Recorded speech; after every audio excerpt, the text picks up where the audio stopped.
Bienvenue sur Génération Business, le podcast pour les jeunes ambitieux. Je suis Noah Dagorn-Miels Et Maxime Sandrès. et nous avons tous les deux cofondé ce podcast afin d'aider la jeune génération à concrétiser leurs projets. Bonjour Thibaut, Bonjour. comment vas-tu? Écoute, très bien, en forme, ravi d'être ici. Ouais, ça me fait plaisir aussi. Bienvenue sur Génération Business. Merci Tu vois, on de est m'accueillir. installé dans un super beau lieu. C'est magnifique. Ouais, on est au Magnifique. Palais Gaïen, c'est magnifique. Dis-moi, comment est-ce qu'on s'est rencontrés toi et moi? Alors, comment on s'est rencontrés? Je t'ai envoyé un message sur LinkedIn parce que je trouvais ton profil hyper intéressant. Moi, j'ai entendu beaucoup parler par des intervenants de ce podcast et j'ai trouvé ton profil hyper intéressant et surtout hyper original. T'es très jeune, bon, on n'a pas beaucoup de différence d'âge, Non. mais entreprendre à ce âge-là, c'est merveilleux. Puis en plus, tu accueilles des intervenants de plus en plus gros, de plus en plus intéressants. Ouais, on se développe. Donc, exactement, c'est hyper intéressant. Donc, c'est pour ça que je t'ai envoyé un message. Et puis, on a pris un café. Exactement, ouais. Mais franchement, c'était top. Et depuis, on a beaucoup échangé.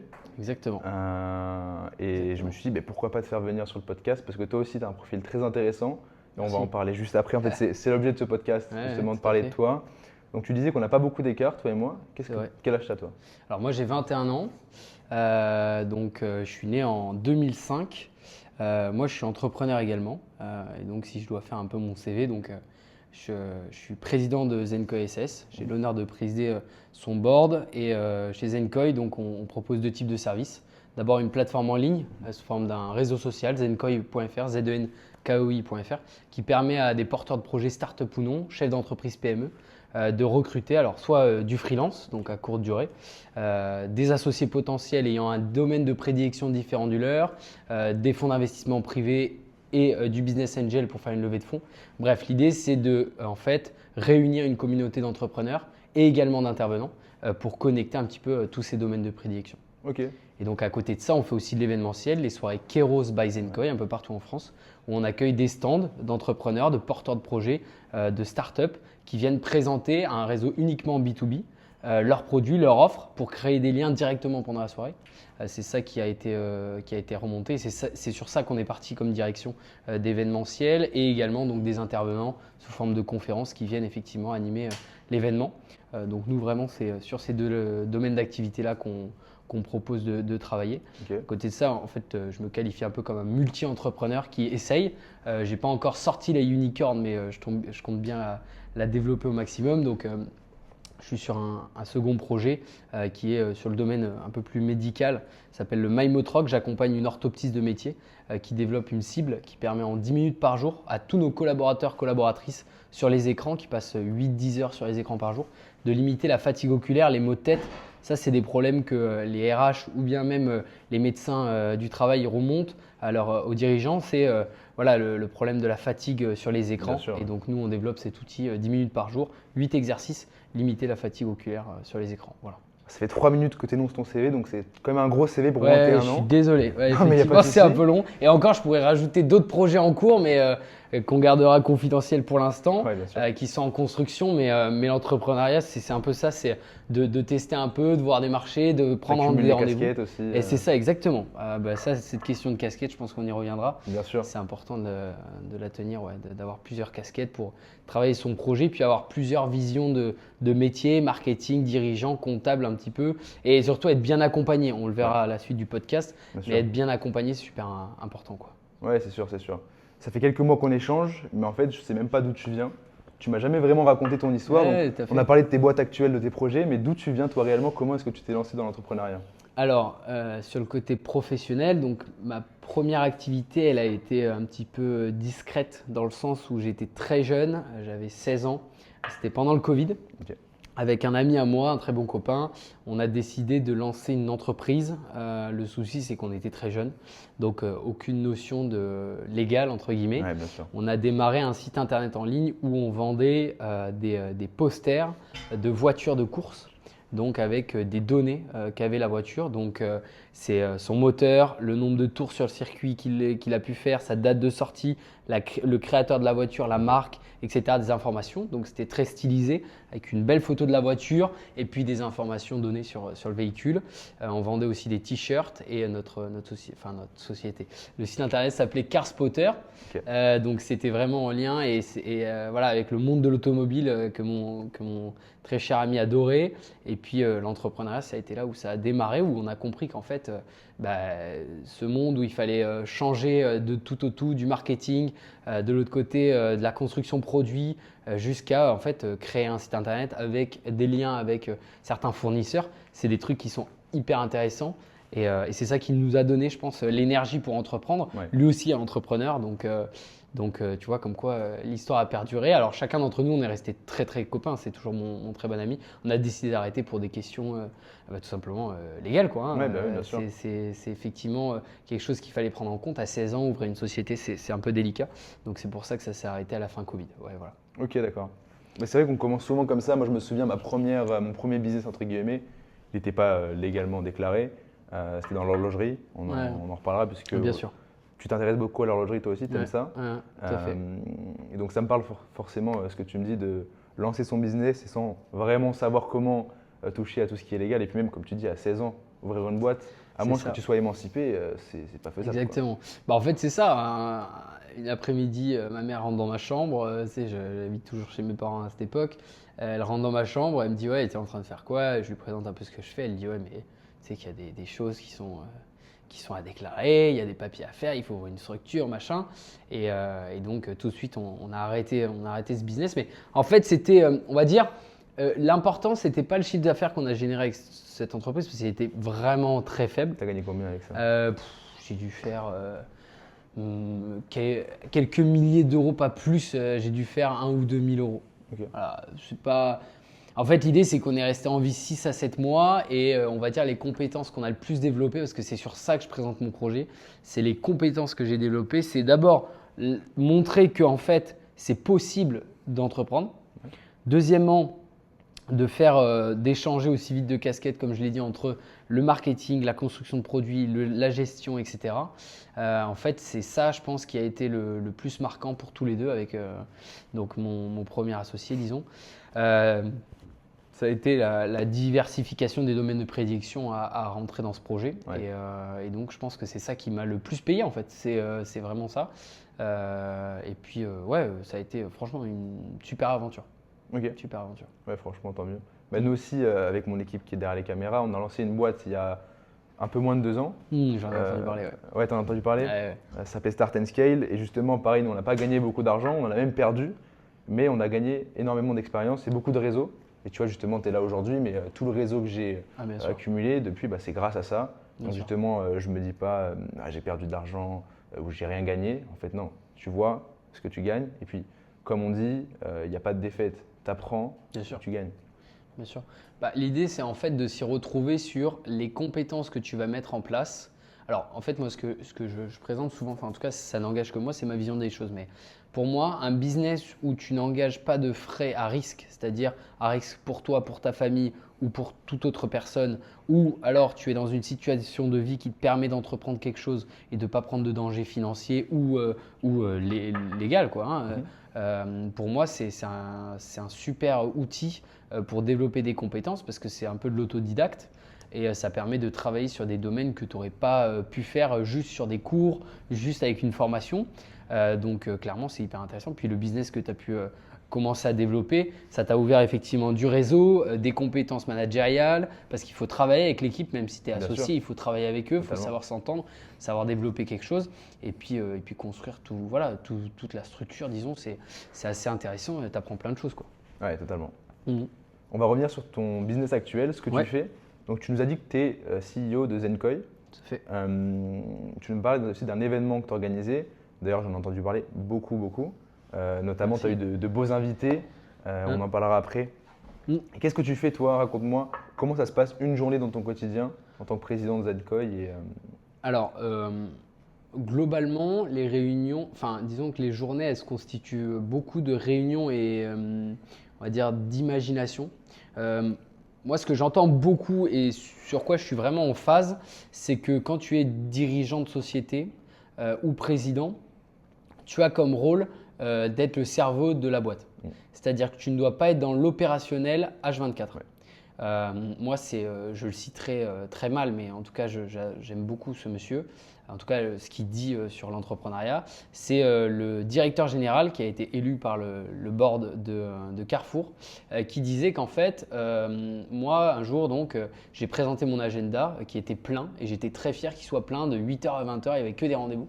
Et le gars lui a dit, mais nous, on n'est pas venu ici pour vous faire des réunions, nous, on est venu pour que vous changiez Carrefour. Et en fait, c'est exactement pareil chez nous, c'est-à-dire qu'en fait, moi et mes associés, on ne va pas faire du marketing le matin, l'après-midi du démarchage et le soir des réunions. Non, non, nous, notre objectif, c'est de faire des points. On se met 2 heures de points et l'idée, c'est d'énumérer des stratégies qu'on a sur 6 à 8 mois en fait. Et c'est de prendre des décisions et puis surtout de prendre le temps de réfléchir sur ces décisions. Donc, bien sûr qu'on est une petite équipe, on est une petite start-up, donc on va être un petit peu dans l'opérationnel. Travailler sur du marketing, mais on va essayer de déléguer au maximum les tâches, on va dire, récurrentes ou juste opérationnelles pour se concentrer sur de la réflexion. Donc, vous êtes combien dans l'équipe? Là, aujourd'hui, on est 4 associés. D'accord. Donc, 4 associés, un freelance qui travaille avec nous sur le marketing, un deuxième qu'on appelle en renfort pour l'événementiel et donc 2 apporteurs d'affaires. Qui effectivement sont rémunérés à la commission. Donc ça, on pourra la commission rapidement. Donc c'est lorsqu'on a une affaire qui est signée à partir de cet interlocuteur, disons, il reçoit un pourcentage de rétrocommission sur l'apport de cette affaire. Donc on va dire qu'on est sur une toute petite structure, toute petite équipe, et donc on a besoin de se libérer un peu de temps pour réfléchir. C'est pour ça qu'on essaie de déléguer avec cette équipe. Mais je tiens à rebondir sur ce que tu dis là depuis tout à l'heure. Je pense qu'on est vraiment en train d'assister à un changement. À l'époque, être buzzy, comme on disait, c'était vraiment quelque chose, une réussite sociale en fait, d'avoir son agenda plein. Tandis qu'aujourd'hui, maintenant, la réussite, c'est plutôt d'avoir du temps libre, d'aller chercher ses enfants, bon, pour ceux qui ont des enfants, d'aller chercher ses enfants à l'école ou d'aller jouer au paddle à 16h si on en a envie, quoi. En fait, l'idée, c'est que la réussite entrepreneuriale, elle n'est pas forcément sur le chèque que tu auras quand tu vendras ta boîte. Enfin, pour moi, en tout cas, je ne la vois pas comme ça. Je la vois plutôt dans qu'est-ce qui va faire que mon parcours entrepreneurial sera une réussite. Ça va être le temps que je vais pouvoir consacrer à prendre des décisions. Parce que si en fait, toute la vie de mon entreprise est basée d'abord sur mon activité perso, donc mon implication dans la boîte, mais pas l'implication de mon cerveau et de mon imagination, la boîte n'est plus forcément la mienne. Parce que je suis obligé de la faire tourner, parce que je suis obligé de mettre de l'action et voilà. Je ne peux pas mettre de process en place, mais je peux mettre que des actions, des clics et des mails que j'envoie. Donc ça, ce n'est pas le but. En fait, moi, ce que je pense, c'est que l'idée d'un entrepreneur, c'est d'être capable de trouver une bonne idée, de travailler sur tout ce qui est en amont de la création de l'entreprise. Mais une fois que l'entreprise est créée, il faut que l'entrepreneur se dégage de l'opérationnel pour avoir le temps de réfléchir. Ce qu'on vient de dire par rapport à la journée classique, il va chercher ses enfants, il va au paddle et tout. En fait, la partie de paddle, dans l'esprit d'un entrepreneur, je pense que ça te le fait déjà et moi, ça me le fait tout le temps. À chaque fois que je suis pensif, je suis évasif, disons. Et donc, si je joue au paddle, je sais qu'il y aura sur 1 heure de partie, il y aura 45 minutes où je vais penser à des trucs. Je vais penser à cette stratégie, on va aller travailler avec ce partenaire, on va faire ça, on va avancer sur ça, il y a ce point à retravailler. Et donc en fait, je sors de ma séance de paddle, j'ai marqué 12 trucs sur mon agenda à faire et donc ça va être des points de réunion qu'on va se poser avec les associés. C'est comme tu disais, à la douche aussi, c'est un moment hyper important pour réfléchir parce que en général, tu n'as aucune distraction. Surtout, il faut. Pas de casque, pas d'enceinte, pas de musique, exactement. Non, c'est le seul moment où on n'a encore pas de téléphone, donc si on peut l'épargner, c'est bien. Enfin, encore, il y en a qui sont en train d'inventer des systèmes pour avoir le téléphone sous la douche. Ça existe déjà, je pense. Je pense. Mais ouais, donc c'est vrai que ce système de réussite, etc., il a totalement changé. Ce qui est intéressant, c'est ce que tu disais par rapport au chèque. Toi, qu'est-ce que c'est qui te fait vibrer dans l'entrepreneuriat? Pourquoi est-ce que tu le fais? Alors, moi, globalement, ce qui me fait vibrer dans ma boîte actuelle et dans tous mes projets entrepreneuriaux, c'est de permettre de passer d'une idée que j'ai eue à une concrétisation et surtout à voir qu'en fait, les gens s'en servent et s'en servent bien. Alors, je vais expliquer par la démonstration de Zencoin, mais aussi de MyMotroc. En fait, c'est de montrer aux gens que la chose que j'ai imaginée un jour se concrétise, qu'ils en ont besoin et qu'ils s'en servent. je pense pas que ma réussite elle soit que financière, même si bien évidemment que ça rentre en jeu. C'est pour ça qu'on entreprend, parce qu'on travaille 80 heures par semaine ou parfois un peu moins, parfois un peu plus. Mais globalement, forcément qu'à la fin, le chèque ou le salaire qu'on va pouvoir se verser est quelque chose qui n'est pas enlevé du calcul, quoi. Bien évidemment. Mais outre ça, tu ne peux pas, je pense, driver une boîte pendant 5 ans, l'avoir peut-être gagner, peut-être ne pas gagner, mettre ta vie de côté, ta famille de côté pour juste récupérer un chèque, c'est impossible. Pour moi, une boîte qui marche, ça ne marche pas juste à l'argent. C'est un discours qui est faux et pour moi qui est fallacieux. Donc, pour moi, en gros, la réussite dans l'entrepreneuriat, ça serait de pouvoir d'abord vivre et pérenniser ma vie à partir de mes boîtes, mais également de permettre, on va dire, à un maximum de personnes de pouvoir entreprendre, faire grandir leur boîte, en tout cas sur ZenCoin. Ouais. Donc, et puis aussi, je pense que la scène qui serait le plus parlant, c'est pouvoir rentrer dans ce genre de lieu et de dire, bah, ça c'est mon siège social de société, j'ai mes collaborateurs, collaboratrices qui sont à côté, et ce soir on va se faire un resto, une grande tablée au Brutus qui font de la super viande sur Bordeaux par exemple, ou d'autres restaurants que je connais très bien. Mais donc, je pense que ça serait ça, ce serait de pouvoir avoir mon board, faire mes réunions, mes assemblées générales dans un lieu physique, parce qu'aujourd'hui on est tous en distanciel. On n'a pas de siège social physique, on a un siège social dématérialisé avec une compagnie de domicilialisation à Paris. Mais donc je pense que ça serait ça mon goal, disons. Donc toi, tu as cette vision de te dire j'aimerais avoir une équipe. Je sais qu'il y en a beaucoup qui associent aussi la réussite à se dire qu'ils ont une centaine de salariés qui vivent grâce à eux. Toi, ça te parle ça? Ah bah complètement. Faire vivre des gens, je trouve que c'est vraiment la chose, je trouve, la plus forte d'un entrepreneur. Je vais prendre comme exemple alors pour financer mes projets, ça peut-être que j'aurais dû le dire parce que je trouve ça pertinent et intéressant. Pour faire fonctionner mes projets, je les ai financés à fonds perso avec mes associés. Et donc mes fonds provenaient de vente de poulets sur le marché. J'ai fait vente de poulets sur le marché, j'ai été dans des agences d'intérim où j'ai fait de l'usine, j'ai fait vraiment, je suis un mec du terrain. Donc si demain je réussis et j'ai des fonds, il faudra surtout pas venir me voir en me disant t'as papa et maman qui avaient une cuillère dans l'argent. Non, clairement pas. J'ai fait de l'agence d'intérim où je travaillais au Stade Matmut.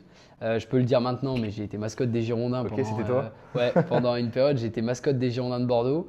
Donc globalement, tout ça, ça a permis de financer mes projets. Mais clairement, me dire qu'il y a des gens qui vivent à partir du travail qu'ils délivrent pour faire fonctionner mon projet et mon activité, je trouve ça absolument génial. Moi, ce que j'aimerais aussi, c'est de pouvoir faire des grands banquets, effectivement, comme j'ai dit, avec les femmes, les maris, les enfants de mes collaborateurs, collaboratrices, parce que je trouve qu'en fait, la fédération d'une boîte autour d'un milieu un peu professionnel, bien évidemment, il ne faut pas séparer les deux, familial et professionnel, mais dans cet aspect un peu friendly et amical, je trouve que c'est la meilleure façon de faire fonctionner sa boîte. Et clairement, faire nourrir des familles grâce à ton entreprise, je trouve ça génial. Oui, bien sûr. Il y a un point que j'aimerais aborder et qui serait très pertinent pour nos auditeurs, c'est le moyen de financement. Toi, tu me dis que tu as financé en allant sur les marchés à vendre des poulets. Mais je sais très bien, et beaucoup le savent, qu'il y a beaucoup de moyens de financement. Tout à fait, Maintenant, comment savoir lequel est le mieux pour soi, pour sa boîte, etc. Alors, moi d'abord, avant de commencer, je conseillerais toujours d'aller voir un expert comptable, un professionnel, un avocat fiscaliste. On n'est pas là pour donner des conseils bien tracés. Moi, je ne vends pas de formation. Voilà, je ne suis pas dans ce milieu-là. Donc, je vais parler à mon nom propre et comment moi je ferais. En fait, pour moi, il y a trois gros moyens de financement. D'abord, tu as le crédit. Donc, tu vas à la banque, tu demandes un crédit, tu déposes un dossier projet, un pitch deck, on appelle ça, avec ton BP, donc ton business plan, ton étude de marché dedans, ton équipe fondatrice projet, ta validité pour ton projet. Un rendez-vous banquier pour lever des fonds avec un crédit, c'est environ 40 minutes. C'est 30 minutes où tu parles de toi sur ton passé, donc ton expérience passée, 10 minutes où tu vas parler de l'avenir. Okay. Donc, premier moyen, c'est le crédit. C'est un engagement peut-être financier important. C'est aussi des risques parce que tu dois mettre peut-être en hypothèque ta maison. Il y a des difficultés de crédit. Il faut mettre des garanties, etc. C'est un peu risqué parce que si ton entreprise ne fonctionne pas, tu vas sans doute avoir un crédit à rembourser. Oui, bien sûr. Mais par contre, Le point positif, c'est que tu ne dilues pas ton capital. C'est-à-dire que tu pars avec 100% du capital. Si tu fais un crédit, tu gardes tes 100% de capital. Ouais, bien sûr. Donc très intéressant. Après, ce qui est intéressant pendant que je te coupe, c'est que tu Ouais, me ouais, dis, je t'en prie. il y a 30 minutes dans le rendez-vous où tu parles de ton passé. C'est exactement ça. Mais nos auditeurs sont très jeunes, c'est-à-dire que 30 minutes pour parler de ce qu'ils ont fait alors qu'ils ont 21 ans, Eh ben, exactement. c'est compliqué. Exactement, Comment est-ce qu'ils font? tout à fait. Bah, c'est vrai que c'est pour ça que souvent, j'aurais pas les scores là, donc je pourrais pas l'annoncer publiquement, mais en tout cas, les crédits à la levée de fonds pour des sociétés, souvent, c'est fait pour de l'immobilier parce qu'en fait, ça permet aux propriétaires actuels de développer leur parc immobilier et donc ils vont appuyer leur dossier avec l'hypothèque de leur premier bien pour lever des fonds pour les prochains. Souvent, ça fonctionne un peu comme ça. Mais donc, en tout cas, pour le reste, pour les profils start-up ou porteurs de projets, c'est les deux autres moyens de financement que je vais énoncer que je conseillerais en tout cas. Ok, Et donc, voilà, pour développer, les deux autres moyens de financement, ça va être du fonds d'investissement privé. Donc, pour expliquer, un fonds d'investissement, c'est un board, donc c'est un fonds, disons, qui fait rentrer des actionnaires, donc des gens qui donnent de l'argent à ce fonds d'investissement pour que ce fonds d'investissement puisse le placer dans des produits financiers. Ok. Donc, tu as par exemple 100 personnes, 100 personnes privées ou des structures, des entreprises qui passent de l'argent à ce fonds d'investissement. Toi, en tant que porteur de projet, tu vas aller voir ce fonds d'investissement et leur pitcher ton projet. Pitch deck, étude de marché, business plan, c'est la même méthode. Ouais. Simplement, cette fois-ci, le fonds d'investissement va te dire « Ok, très bien, toi, tu as besoin de 150 000, ok, on va te les donner. Par contre, on va prendre 20% de ta société. Okay. Donc, l'intérêt, c'est quoi? C'est que tu vas en fait ne pas engager d'immobilier, tu ne vas pas engager ta sécurité personnelle, tu ne vas pas engager ta famille, tes amis, etc. sur cette levée parce que tu ne vas pas avoir de crédit. Par contre, forcément, il ne faut pas faire d'erreur en tant que fondateur. Tu as un rôle en tant que président de gérer tes comptes. Tu as bien sûr de la pression et surtout la pression du fonds d'investissement. C'est une vraie pression. C'est un vrai enjeu d'être suivi par un fonds d'investissement. Et d'ailleurs, un fonds d'investissement, donc le point négatif, c'est que cette fois-ci, il va prendre des parts au capital. Donc, dilution de ton capital. Tu as 100% de départ, tu sors avec 80 s'il prend 20% de ton capital. Bon. Le troisième moyen de financer ton projet, c'est de trouver un business angel. Un business angel, souvent je décris un business angel comme un homme de 60 ans, ancien chef d'entreprise, PME ou grand groupe. Il a de l'argent et il veut revivre ses années entrepreneur, dirigeant. Donc, il veut revibrer, tu vois. Ouais. Et donc, un business angel, il va te donner des fonds pour prendre, pareil, des parts à ton capital. Okay. Il va te dire, je prends 20% pour 150 000 euros. Par contre, l'intérêt d'un business angel, c'est qu'il va te faire parvenir et des connaissances, et du réseau, et du dynamisme entrepreneurial. Il va vraiment être à ton board, il va vraiment t'accompagner en tant qu'ancien dirigeant pour te donner de la connaissance, donner du savoir, etc. Donc, il y a des dérivés aussi de financement. Le love money, on ne va pas en parler, mais c'est des amis, famille, des potes, etc. Ou même, il y a des plateformes qui existent qui permettent d'acheter des produits en précommande et donc ça fait des fonds pour développer la R&D. La R&D, c'est recherche et développement. Voilà. Après, il y a le crowdfunding aussi. Exactement. Il y a plein de dérivés en fait. Mais on va dire que le crowdfunding, c'est comme un business angel qui on va dire que tu ne peux pas retrouver facilement.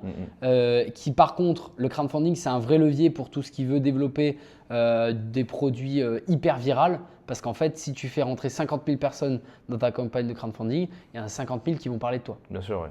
Donc, c'est un bon levier pour faire du marketing et pour lever des fonds. Par contre, derrière, effectivement, il y a des procédures qui sont très longues pour être acceptées sur les plateformes de crowdfunding. Oui, totalement. Parmi les 3 façons dont tu as parlé là, déjà, je vois toutes les façons, il y a un point positif. Ouais, tout à fait. Et le business angel, ce qui est intéressant, c'est qu'il y a le mentorat aussi. Ah ouais, évidemment. Et nous, on a eu du mentorat quand on a créé ma première boîte là. C'était tout le but. Exactement, c'était l'objet de la plateforme, c'était d'être accompagné par des mentors. Et est-ce que toi, tu as eu un mentor dans ta vie d'entrepreneur? Alors, nous, dans l'idée, donc sur Zencoin, on n'en a pas encore. Mais effectivement, j'ai eu plusieurs mentors qui m'ont accompagné sur plusieurs projets. D'abord, j'en citerai 2 auxquels je pense tout de suite. Un ancien directeur de banque qui habitait anciennement au Canada, qui est revenu sur Paris. Alors, ce n'est pas une personne de ma famille, c'est juste une personne que je connais très bien. Et ce monsieur est très inspirant parce qu'en fait, et c'est vraiment le cliché du grand-père un peu aigri qui pense que tout va échouer. Donc, c'est génial parce que derrière, il me dit, si ta boîte elle est encore existante dans 3 ans, je mets des billes. tu vois. Mais le truc, c'est qu'il va jamais te faire croire que ça va fonctionner. Ouais, C'est un peu à double tranchant dans le sens où il va jamais t'encourager. Par contre, s'il y a des réussites, il va toujours être là pour dire « je le savais ». Tu vois. Et c'est assez intéressant. Donc lui, c'est vraiment du conseil pragmatique de banquier.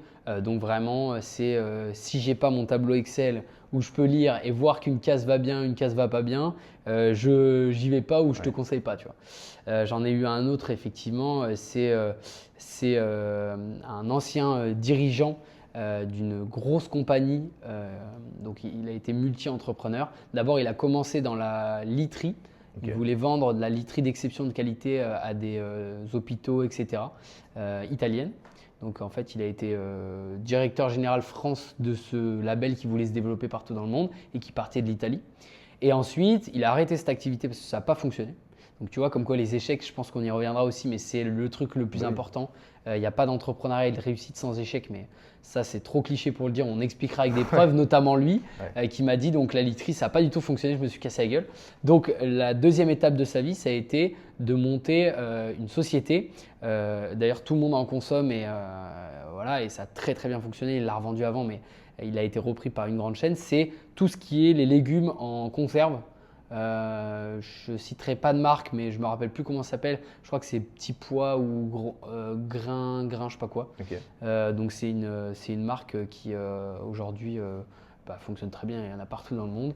Et donc lui, effectivement, c'est quelqu'un d'assez pragmatique, pareil, un ancien dirigeant. Je lui ai demandé d'ailleurs pourquoi il ne voulait pas devenir business angel. Il m'a dit en fait, je suis fatigué maintenant. Tu vois, il s'est épuisé. Il y a deux profils. Il y en a qui veulent revivre l'adrénaline d'être entrepreneur et d'autres qui veulent exactement, profiter des petits-enfants, être plus tranquille. Quoi. En même temps, c'est une vie animée. On la vit tous les deux. C'est une vie où on ne s'arrête jamais. Bien sûr. Et puis on vient de commencer, donc on attend de voir la suite. Exactement. Ouais, tout à fait. Ouais.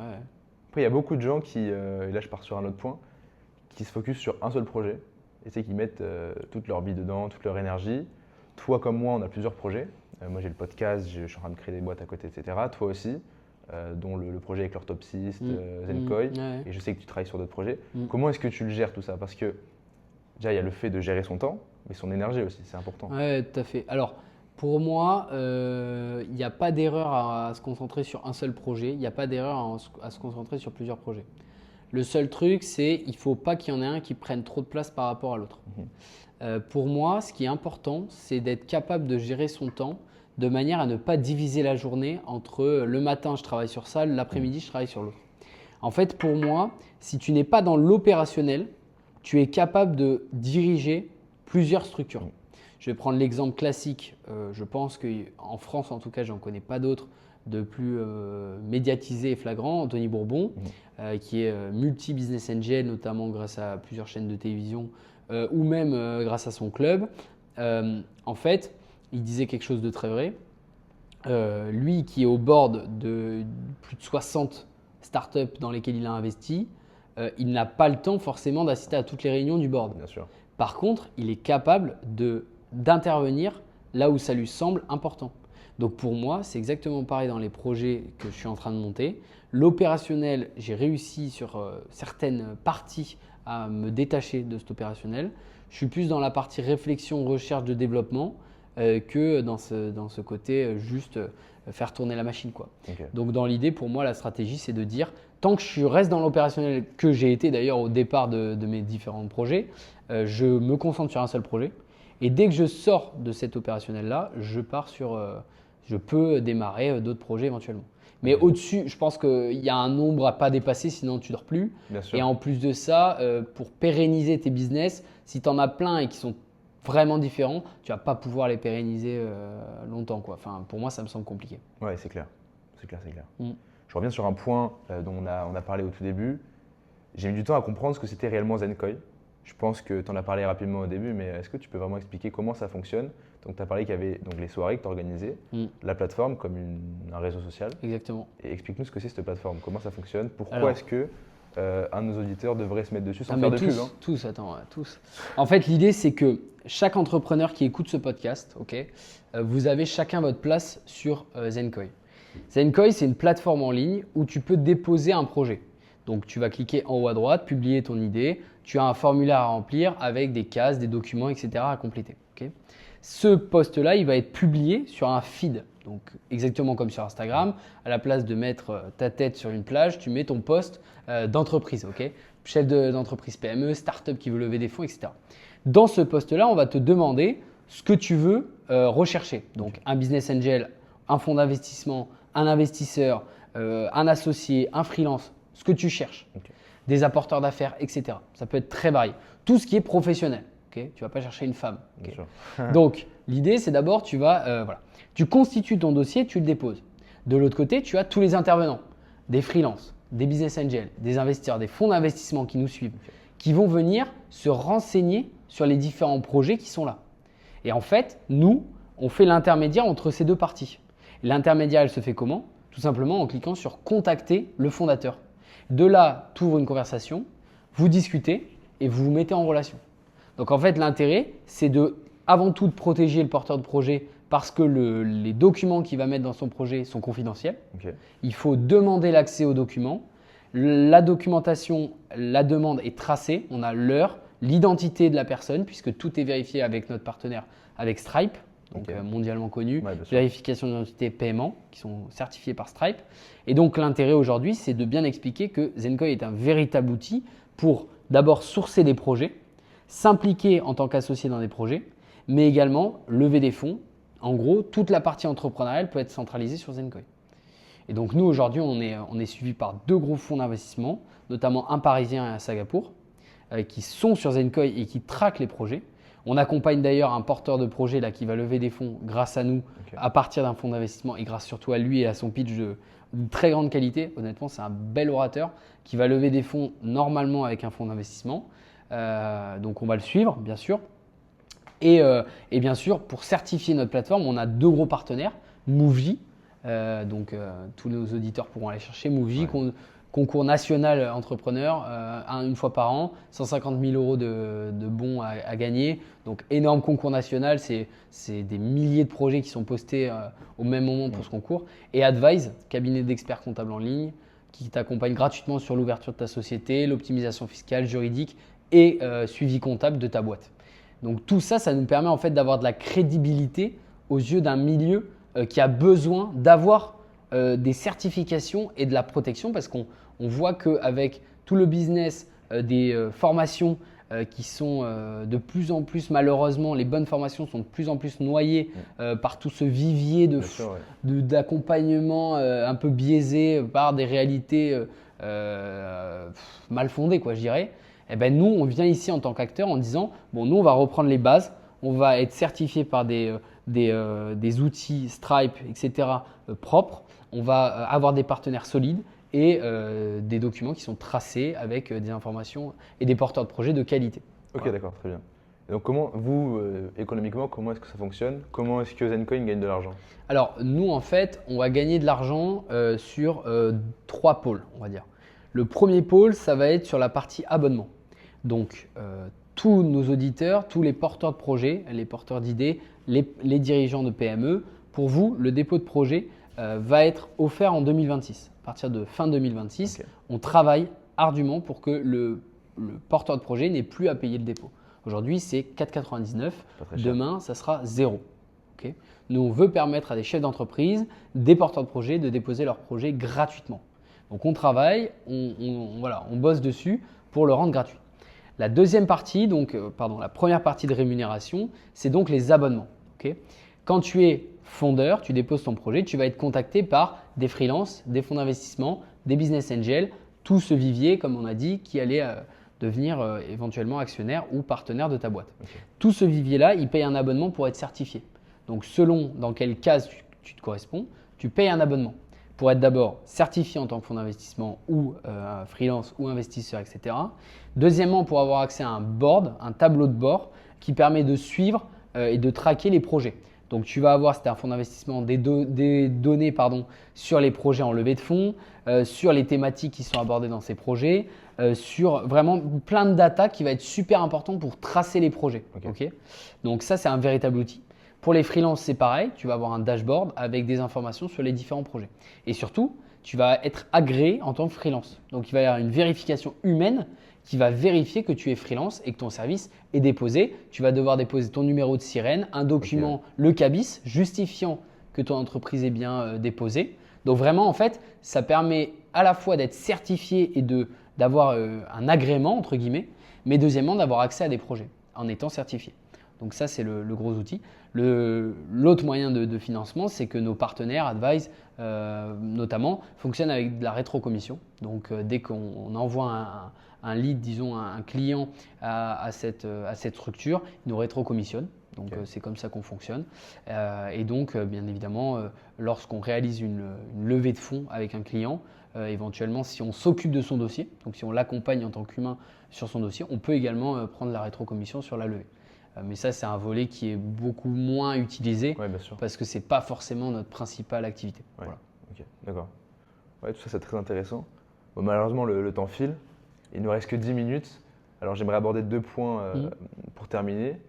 Déjà, comment est-ce que, parce que je sais que dans tes événements, par exemple, récemment, tu as eu le directeur général de Bouygues Telecom, ou enfin l'ancien. Ouais, tout à fait. Ouais. Comment est-ce que tu arrives à toucher ce genre de personnes?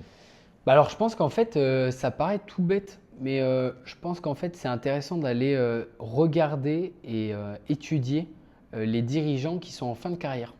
Donc, en fait, et souvent, c'est, comme j'ai expliqué, c'est souvent des gens qui s'intéressent à devenir business angel. En fait, alors, c'est une très bonne connaissance à moi qui est accompagné par ce monsieur dans le développement de sa structure. Donc en fait, c'est lui qui m'a mis en relation avec ce gars. Je dirais qu'en fait, c'est en faisant effectivement de l'événement entrepreneurial de qualité que j'ai pu trouver ces différentes personnes. Très souvent, on entend des réseaux entrepreneurs qui se démarrent, etc. Moi, j'en fais partie puisque avec les soirées Kairos, on essaie d'animer ces réseaux-là. Mais je pense que les 3 clés pour faire un réseau de qualité, c'est d'abord le restreindre au maximum. Ça paraît bizarre, hein, mais avoir un petit réseau de qualité, c'est beaucoup plus puissant qu'avoir 5000 abonnés sur LinkedIn. Okay, donc, c'est vraiment se restreindre aux personnes, d'abord, qui sont intéressantes pour ton business, qui sont intéressantes et accessibles pour des discussions comme ce qu'on est en train d'avoir, intéressantes mais légères. Okay, et troisième truc, qui répondent. Ça paraît tout bête, mais en fait, on a eu plein d'exemples tous les deux, on n'en parlera pas, mais des gens qui en fait, tu as besoin d'eux, ils ne répondent jamais. Ils ont besoin de toi, ils t'envoient un message, ils t'harcèlent pour que tu répondes. Donc en fait, c'est marrant à quel point ce deal n'est pas créé entre ces deux parties. Donc c'est important, je pense, de restreindre son réseau, mais d'avoir un réseau de qualité qui peut toucher un peu tout le monde. Donc comment j'ai fait ce réseau? Donc des soirées networking d'abord. Ensuite, deuxièmement, connecter à LinkedIn, envoyer un message, je suis partant de prendre un café. Et troisièmement, tout simplement, me faire démarcher des gens. Ça peut être sur Zenkoi notamment. Hein. C'est vrai que sur Zenkoi, j'ai pu démarcher des porteurs de projets et les rencontrer. Donc c'est toujours agréable et puis sympa. Et également, je dirais, dans la rue, dans un café. J'ai 2 adresses là. Notamment à l'Intercontinental, où on peut voir des fondeurs, des présidents, des dirigeants qui peuvent être intéressants à rencontrer. Donc n'hésitez pas à aller dans un café rencontrer des gens. J'ai eu vite fait, hein, je vois que le temps file, j'ai eu une expérience magnifique. Un gars qui veut monter une boutique de cartes Pokémon sur Bordeaux et il écoutait ma réunion. Enfin rapidement, j'étais au téléphone avec mon agent marketing et je lui expliquais, je le pitchais un peu la prochaine pub et puis j'aime bien le faire intervenir avec ses compétences à lui. Donc j'ai au téléphone, machin, je discute de ça. À la fin de l'appel, il y a un mec qui se lève et qui vient me voir, il me fait ouais, je t'ai entendu et tout, machin, ça pourrait grave m'intéresser. Est-ce qu'on pourrait finir le café ensemble? Et donc on a pris la fin du café ensemble et le gars était hyper intéressant. Et donc c'est marrant, c'est ce genre de connexions qui se font. Connexions très humaines que j'aime beaucoup, donc je lui ai dit avec grand plaisir, on finit le café ensemble, quoi. Bien sûr, mais tu as beaucoup d'opportunités là où tu penses pas. Ouais, carrément. Dans les cafés, dans les trucs comme ça, même dans les coworking, c'est hyper intéressant. Ouais, c'est dingue. Après, au début, moi, je faisais beaucoup d'événements networking, comme tu me disais. C'est là que j'ai commencé à faire grossir mon réseau. Mais à partir d'un moment, je pense que lorsque tu veux faire de la qualité, il faut arrêter d'aller partout et vraiment cibler. Par exemple, là, il y avait la soirée d'inauguration du Palais Gallien, du Cercle, là où j'ai pu rencontrer des gens de qualité, dont des dirigeants de grosses entreprises ou de clubs de foot, etc. Je ne citerai pas le nom. Et je pense que c'est vraiment ce genre de soirées qui ne sont pas forcément très publiques. Médiatisées, qui ne sont pas très médiatisées, qui sont les mieux pour son réseau, quoi. Bah là, pour le coup, tu vois, c'est marrant, mais on revient sur ce qu'on avait dit. La personne qui a permis de faire ce lien entre toi et le Palais Galien, c'est un réseau de qualité qui est restreint parce que c'est l'un de tes mentors, en tout cas Exactement. quelqu'un que tu connais très bien et l'histoire est Totalement. magnifique. Donc c'est pour ça que je le dis. Et puis finalement, ça a permis de faire des liens avec des gens à cette soirée. J'y étais aussi. Ouais, On y était exactement. tous les deux, donc c'était Très très sympa. chouette, Ouais, effectivement. franchement, ouais. Pour finir, là, Mhm. si tu pouvais donner un conseil à la jeune génération qui a envie d'entreprendre, même ta génération à toi, parce qu'en soi, tu as Ah oui, 21 oui, ans. c'est ça, ma génération à moi. Alors, un conseil, prenez-le, ne le prenez pas, vous en faites ce que vous voulez. Je dirais que le mieux, c'est à nouveau, mais je vais être trop cliché, il faut que j'en trouve un mieux. Il fallait que je travaille avant de venir sur le podcast parce que là, je ne l'ai pas tout de suite. Mais je dirais que c'est vraiment de se lancer dans le sens où, tant que tu n'as pas ouvert ta première structure, tu ne peux pas comprendre à quel point l'entrepreneuriat, c'est rigoureux, intense, stressant, Mm. hyper intéressant et à la fois rempli de bonnes expériences. Ouais. En fait, ces 5 points-là que je viens de citer, je pense qu'en fait, ça pourrait définir le message. C'est qu'en fait, l'entrepreneuriat, c'est un coup, une très belle expérience, mais qui arrive après des mois de travail. Ouais. Le discours qu'on a et que beaucoup tiennent de la réussite instantanée, de faire dès le premier mois plusieurs milliers d'euros, ça n'existe pas. C'est impossible. Ça ne marche pas comme ça. Et de toute manière, même si tu le fais, il y a un moment où ça ne va plus le faire. Donc en fait, pour moi, ça serait pour pérenniser une activité ou la démarrer, c'est de commencer sur des bases solides, donc un business plan clair, une offre claire, une étude de marché claire, développer ton business petit à petit, le faire monter en puissance. Une fois qu'il est stable, une fois que tu arrives à dégager du chiffre d'affaires et du bénéfice, c'est important, ne pas confondre chiffre d'affaires et bénéfice, c'est important de voir comment tu peux le faire passer au step supérieur. En fait, je pense que la leçon, ça serait de ne pas aller trop vite, de ne pas vouloir développer son truc trop vite, de ne pas perdre du temps inutilement sur des choses, Bien mais sûr. de ne pas vouloir aller trop vite et surtout arrêter de faire croire que l'entrepreneuriat, c'est de vendre des formations bidons avec des CV bidons. C'est surtout de se concentrer sur les vraies réussites, les vrais échecs et les vrais parcours de vie. Moi, comme exemple, pour finir, je vais donner un exemple très clair. Il y a certains incubateurs, certaines formations, etc., qui sont drivés par des personnes qui ont des études en commerce, en trucs comme ça, mais qui n'ont jamais ouvert une seule fois au greffe, de n'importe quel greffe, une entreprise. Mais auto-entreprise, etc. Et même en étant porteurs de projet, ils n'ont jamais porté un projet, ils n'ont jamais fait un pitch. C'est dingue. Et derrière, ils vont aller voir des dirigeants, des gens qui ont fondé, qui ont ouvert, en leur disant « Ouais, non, mais moi, je ne te conseille pas ça et ça ». C'est très grave parce que ces dirigeants-là ont déjà beaucoup plus d'expérience que les gens qui Tellement, les ouais. mentorent. Alors, alors, je vais prendre un exemple pour finir. C'est pas parce que tu n'es pas milliardaire que tu ne peux pas coacher quelqu'un. Ok. C'est comme le coach de l'équipe de France, il est moins bon que Mbappé, tu vois. Bien sûr. Mais pourtant, il le coach parce qu'il a de l'expérience, il a un regard extérieur, etc. C'est hyper intéressant. Mais par contre, tu ne peux pas te proclamer coach ou mentor, si tu n'as même pas entrepris. Donc je pense que l'idée, c'est de ne pas vouloir aller trop vite. C'est aussi de faire attention entre le capital réussite et risque. Donc entre le risque d'échouer et de tout perdre et surtout de tout gagner. Dans le sens où c'est quand même, je trouve dommage parfois de voir des profils qui arrêtent leur étude pour entreprendre dans un business assez risqué. Ouais. Je trouve ça dommage. Donc ce que je pourrais conseiller pour finir, c'est de travailler sur le capital risque-bénéfice. Parfois, prendre le risque est beaucoup plus, et n'engage pas assez de réussite Ouais, pour le prendre. Tu exactement. vois. Donc mieux vaut continuer parfois les études et entreprendre avec des compétences que tu as Bien sûr. réussi à Et puis trouver. tu dans peux tes toujours études. entreprendre en parallèle de tes études. Exactement. J'ai été étudiant entrepreneur, inscrit dans un incubateur. J'ai eu le SNEE, Statut national étudiant entrepreneur pendant 3 ans. Et donc, comme quoi on peut lancer des boîtes et les Voilà. faire tourner en étant étudiant, quoi. Exactement. Merci beaucoup Thibaut. Je t'en prie. Merci à C'était toi de un m'avoir plaisir. accueilli. Merci beaucoup, c'était vraiment intéressant. Et je pense vraiment que ton profil va intéresser beaucoup d'auditeurs et surtout ton J'espère. histoire que tu nous as racontée. Bien sûr. Merci Thibaut. Génial. Merci. À bientôt sur zencueil.fr. Ouais, bien sûr.